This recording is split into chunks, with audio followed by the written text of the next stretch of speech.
నమస్తే, నేను doctor Bhavya, senior consultant in Sneha homeopathy. మనం ఈరోజు ఫీమేల్ ప్యాటర్న్ ఆఫ్ బాల్నెస్ గురించి మాట్లాడదాం. ఎక్కువ మనకు ఫీమేల్స్లో కూడా ఇప్పుడు బాల్నెస్ అనేది కామన్ అయిపోతుంది.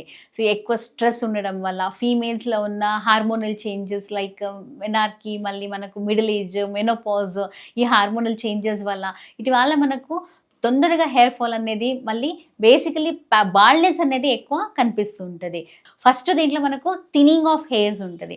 అంటే ఇప్పుడు మనకు ప్రతి ఒక్కసారి ఎంటికలు రావాలంటే మనకు ఎనాజన్, కెటాజన్, టీలాజన్ అనేది ఫేసెస్ ఆఫ్ హెయిర్ గ్రోత్ ఉంటుంది.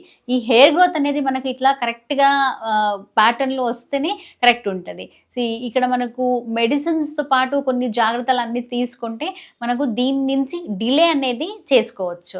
నెక్స్ట్ వచ్చేసి మనకు వంశపారంపర్యంగా అంటే జెనెటిక్స్ ప్యాటర్న్ ఆఫ్ బాల్నెస్, అంటే ఇప్పుడు మీ మదర్లో ఎలా ఉంటుంది అలాంటిది, లేదంటే మీ ఫాదర్లో ఎలాంటి ప్యాటర్న్ ఉన్నాయి అలాంటివి కనిపించే ఛాన్సెస్ చాలా ఉంటుంది. నెక్స్ట్ వచ్చేసి మనకు దీంట్లో కొన్ని రకాల జాగ్రత్తలు అనేది తీసుకోవాలి. అంటే ఇప్పుడు మనకు ఎక్స్టర్నల్ హెయిర్ ఆయిల్ అప్లై చేసుకుంటున్నాను నేను రెగ్యులర్గా. దీంతో పాటు మనం regular hair wash weekly twice చేసుకుంటున్నాము. దీంతో పాటు కొంచెం ఇంటర్నల్ అంటే మనకు రూట్ ఆఫ్ ద హెయిర్స్ని కూడా మనం మంచిగా స్ట్రెంగ్తన్ చేయాలి. రూట్స్తో పాటు మనకు స్ట్రెంగ్తన్ చేసామంటే ఫర్దర్ హెయిర్ గ్రోత్ అనేది మంచిగానే ఉంటుంది. ఇప్పుడు మనం రూట్స్ స్ట్రెంగ్తన్ చేయాలంటే కొన్ని ఇంటర్నల్ ఫుడ్ కూడా మనకు అవసరం ఉంటుంది. లైక్ మనం ఇప్పుడు ఫ్లాక్ సీడ్స్ తీసుకోవాలి. ఓకే, సో నెక్స్ట్ వచ్చేసి ఆల్మండ్స్ అనేది ఇంటేక్ ఎక్కువ ఉండాలి. నెక్స్ట్ మనకు డ్రై ఫ్రూట్స్లా వాల్నట్, ఇవన్నీ మనకు యాంటీ ఆక్సిడెంట్స్ అనేది ఎక్కువ ఉంటాయి. మళ్ళీ మన హెయిర్ గ్రోత్కి కొంచెం తొందరగా హెల్ప్ అవుతాయి హెయిర్ గ్రోత్కి. ఇవన్నీ మనము ఇంటర్నల్గా కూడా తీసుకోవాలి. ఓకే, సో నెక్స్ట్ వచ్చేసి మనకు కొన్ని హెయిర్ ఆయిల్ అనేది ఇప్పుడు అప్లై చేసుకున్నప్పుడు మైల్డ్ మసాజ్ అనేది చాలా ఇంపార్టెంట్ ఉంటుంది. మనం ఫింగర్స్తో పాటు టిప్స్ని కొంచెం మసాజ్ చేస్తే బ్లడ్ సర్క్యులేషన్ అనేది మంచిగా ఉంటుంది. ఆ మంచి బ్లడ్ సర్క్యులేషన్ వల్ల మనకు హెయిర్ గ్రోత్కి, హెయిర్ ఫాలికల్ స్టిమ్యులేషన్కి చాలా హెల్ప్ఫుల్ ఉంటుంది. Coconut oil is the best oil you can use and you can go for almond oil also.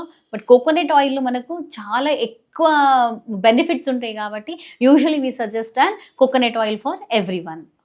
ఇప్పుడు మనకు రెగ్యులర్గా యూస్ చేసే ఆయిల్స్లో మనకు కొన్ని మంచి ఆయిల్స్ ఉన్నాయి. Like jaborandi oil, arnica hair oil, ఇవన్నీ యూస్ చేసినప్పుడు మనకి ఏమవుతాయి అంటే మనకు హెయిర్ ఫాలికల్స్ స్టిమ్యులేట్ అయ్యి మంచి హెయిర్ గ్రోత్ అనేది స్టార్ట్ అవుతుంది. సో దీనికి మనము కొన్ని ఇంకా ఇంటర్నల్ మెడిసిన్స్ కూడా యాడ్ చేయొచ్చు. లైక్ వింకా మైనారా ఉంటుంది మనకు, ఇంకా యాసిడ్ ఫాస్ ఉంటుంది, యాసిడ్ ఫ్లోర్ ఉంటుంది.